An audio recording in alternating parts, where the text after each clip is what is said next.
objected to playing in it because it was set up that all the prize money would be, that the first 10 people, let's say, their prize money would go back to the LPGA to start the girls golf program.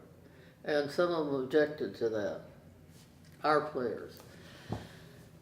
So they finally came around, and now there are only 3 of us left: Marlene, Bauer, Osler, and Marilyn Smith and I are the 3 founders that are left that go there, and we sit on the 18th tee green, and the foreign players are told to come over and shake our hand and when they leave the green. So they're beginning to understand a little bit about our tour.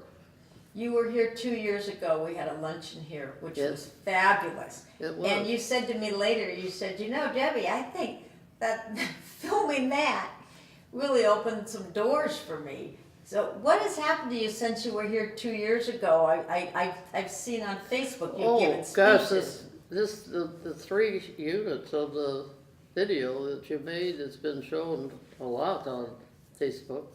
And last year, it was a busy year for me because I went to 2 100th celebrations and 1 70-year health celebrations. In the state of Michigan, in order for me to compete, anyone in that era, you had to belong to a private club to play in your state tournament. You weren't allowed to play unless you were a member of a state tournament. So one of the clubs gave me a membership so I could play. And that's how I got to play in the state tournament. They had their 100th anniversary, and I was invited, black tie, and to a club, Meadowbrook Country Club. And Meadowbrook Country Club has just redid their course at a cost of $3,850,000. And it's opening this May. It's taken them a year to redo it. And they had this big dinner party, and they had a display. Chick Harbert had been a pro there. He was a long hitter. And they had some booths set up, and they had a little thing for Shirley Spork, and that she represented their club and so forth. But while I was there, I was looking across the room, and I saw this lady kind of standing by herself. So I went over and I said, "Hi, my name's Shirley. What's your name?" She said, "Mary." I said, "Do you play?" And she said, "Well, not too much, but I kind of like it." And so I said, "Well, I hope you play on your new course next summer." And I walked away and went over to my little booth, and this lady said, "You know who you just talked to?" And I said, "Yeah, Mary." She said, "That's Mary Barr. She's the head of General Motors." So I went back to her and I said, "Excuse me, I didn't know who you were." She said to me, "I didn't know who you were. Now we know each other." that was a good experience and fun. Do you have Then I went to the 100th anniversary of at another date, the 100th anniversary of the Women's Golf Association of Michigan.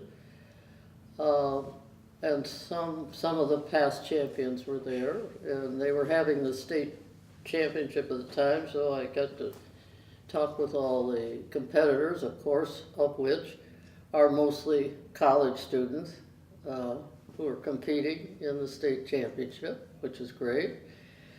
And then down the road, a couple of months later, I went to a 70th anniversary. And the 70th anniversary was very, very special because it was at Clearview Golf Course in Canton, Ohio, and it was built by Dr. William Powell, whom is the first African American to build a golf course, which is now in the National Registry, and is run by, it's in a trust, and it's run by Renee Powell, who has been a member of the tour and a member of the PGA, LPGA, and one of the first ever 7 women's to be invited to be a member of the Royal and Ancient, which that's a big thing. That's really a big thing to have someone be able to, a woman, because they never let anybody go in the clubhouse, except in 1951 when I played exhibitions there. I was invited into the clubhouse, into the Royal and Ancient boardroom, and stood on their table to show them how I hit a wedge. And that was really something. But Renee is a very good friend of mine, and she's coming to my fundraiser Shirley Spork Masters Pro-Am on April 3rd this year, and be our guest speaker. So that's a thrill for me.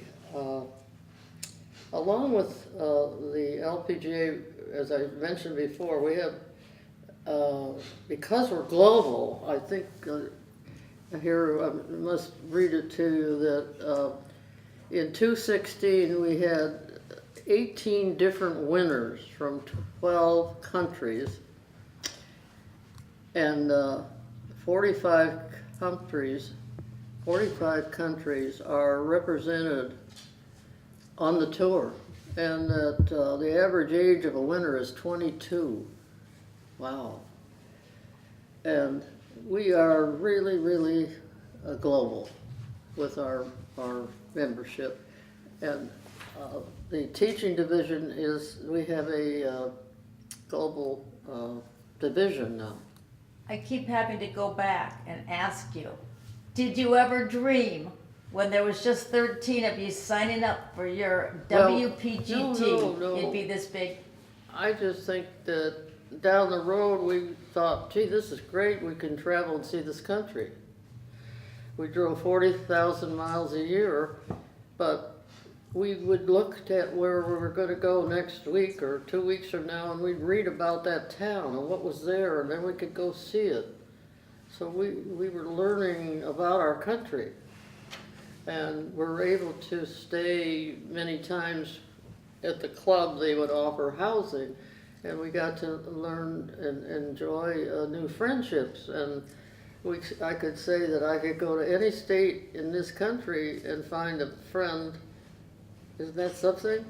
Yeah. Do you have a fond memory that stands out of a tournament, of a friend, of a dinner party, of traveling with a girl, something that? Oh, yes, sure. We, you always have a naive player that you kid a lot. So we were going to go to Waterloo, Iowa, which is the corn state, I guess.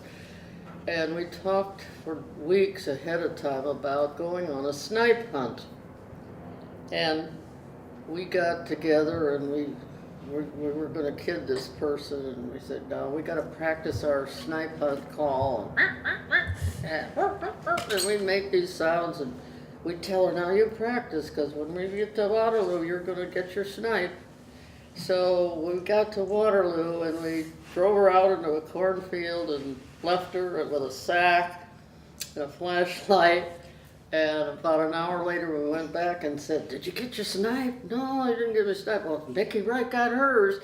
So we go back to this house where we're staying, and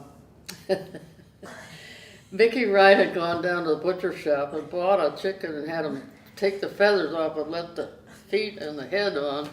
And so she brought her sack in and said, I got my snipe. And she opens it up and shows it to this naive player we had, and we had a ball. We do crazy things like that.